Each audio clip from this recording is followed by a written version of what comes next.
جب حضرت آدم علیہ نبینا سرکار کی تخلیق سے پہلے اور آپ کے جسم کو یعنی ڈھانچے کو بنا دیا گیا، ابھی روح ڈالی نہیں گئی اور یہ ڈھانچہ 40 سال تک تیار رہا، اور ابلیس روزانہ کی بنیاد پر جا کر دیکھتا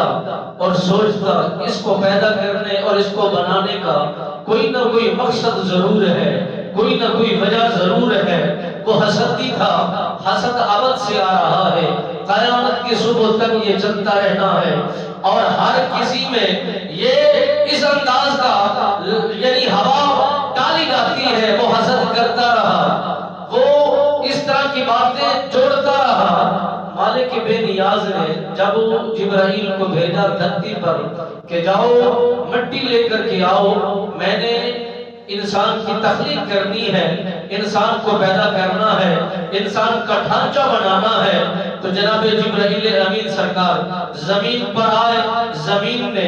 یہ آواز لگائی، دستک دی اور یہ آواز بلند کی، حضور مہربانی فرمائے، منت لائے، احسان فرمائے، اللہ کا واسطہ دیتے ہیں، لوٹ جائیں، ہمیں نہ اٹھائیں، ہم انسان کی تخلیق کا حصہ نہیں بننا چاہتے، ہم انسان کے وجود پر بہترین خوبصورت جو بنانا چاہ رہے ہیں، ہم اس کا حصہ نہیں بننا چاہ رہے۔ یہ کہیں عبادت میں، ریاضت میں، تسبیحات میں، رکوع سجود میں یہ کمی کریں گے، عبادت میں کوتاہی کریں گے، جب انہیں سزا دی جائے گی، جہنم میں ڈالا جائے گا، ہمیں تکلیف پہنچے گی۔ جبرائیل امین نے جب ان کا واسطہ خدا کا سنا تو لوٹ آئے، اور پھر اسرائیل کو بھیجا گیا، میکائیل کو بھیجا گیا، یہ باری باری ملائکہ کو بھیجتے گئے، حکم ربی ہوتا گیا۔ جب زمین کی فریاد کو سنتے، زمین کی آہو پکار کو سنتے، زمین کی درد بھری گفتگو کو سنتے تو وہ لوٹ آتے۔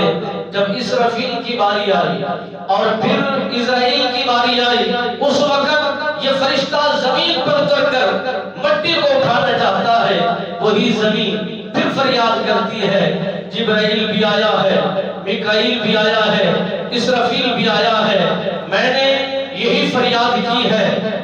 انہوں نے مجھ پر ترس کھایا ہے، لوٹ گئے ہیں۔ اے اسرائیل مہربانی کیجئے، منت لائیے، آپ بھی احسان فرمائیے، خالی لوٹ جائیے۔ ہم انسان کے بننے میں اپنا حصہ نہیں لینا چاہتے،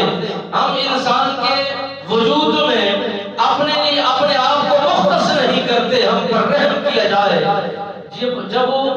اسرافیل کو، اسرائیل کو، میکائیل، جبرائیل، یہ چار مکرم ملائکہ باری باری جاتے رہے، اسرائیل علیہ السلام سرکار نے مٹی اٹھا لی، ان کی بات کو نہیں سنا اور ان کی فریاد کو نہیں سنا اور پھر ان کے آہ و پکار کو نہیں سنا، کیونکہ وہ دردناک فرشتہ بھی ہے اور اس پر وہ اس کے دل کے اندر رحم بھی نہیں ہے، نہیں دیکھتا کہ اس کا باپ پہلے سے فوت ہو چکا ہے، اس کی ماں اس بچوں سے جدا ہو چکی ہے۔ اسرائیل علیہ السلام سرکار جب مٹی اٹھائی، اٹھا کر اللہ کی بارگاہ میں لے جاتے ہیں، مولا مٹی کا حصہ لایا ہوں۔ مالک بے نیاز نے فرمایا جبرائیل بھی گیا، اسرافیل بھی گیا، میکائیل بھی گیا، اور انہوں نے ترس کھایا ہے، تیرے اندر ترس کیوں پیدا نہیں ہوا؟ اسرائیل علیہ السلام سرکار نے عرض کی یا باری تعالیٰ، اس لیے کہ میں نے تیرے حکم کو فوقیت دی ہے، تیرے حکم کی تابعداری کی ہے، میرے سامنے اس مٹی کی، اس زمین کی کوئی حیثیت نہیں تھی، کیونکہ تیرا حکم لاجواب تھا، تیرا آرڈر بے مثال تھا اور تیرا قانون لاجواب تھا، اس لیے میں نے اس پر ترس نہیں کھایا، اس پر رحم نہیں کیا اور اس پر کوئی اس کی فریاد کو نہیں سنا۔ مالک بے نیاز نے اس کی اس وجہ گفتگو کو سن کر مالک بے نیاز نے اس پر یہی حکم، لوگوں کی روح قبض کرنے کا حکم جاری فرما دیا کہ تو لوگوں کی روح کو نکالے گا، لوگوں کی جانیں ختم کرے گا، لوگوں کے جسموں سے روح نکال کر میرے طرف متوجہ کرے گا، اور یہی تمہاری اسرائیل علیہ السلام، اسرافیل علیہ السلام، میکائیل علیہ السلام، جبرائیل علیہ السلام، یہ 4 مکرم ملائکہ ہیں. ہر کسی کی عظمت بڑا اور بڑا ہے، ہر کسی کا نام بلند والا ہے، ہر کسی کی شان بلند والا ہے. مگر جس کی جو ڈپٹی مالک بے نیاز نے بنائی ہے، جو منصب جس کو مالک بے نیاز نے عطا فرمایا ہے، وہی اپنی ڈپٹی پر قابو ہے، وہی سر انجام دے رہا ہے، وہی ڈپٹی پر پورا اتر رہا ہے، اور اس میں لمحے بھر کی بھی غفلت نہیں کی جا رہی. جس نے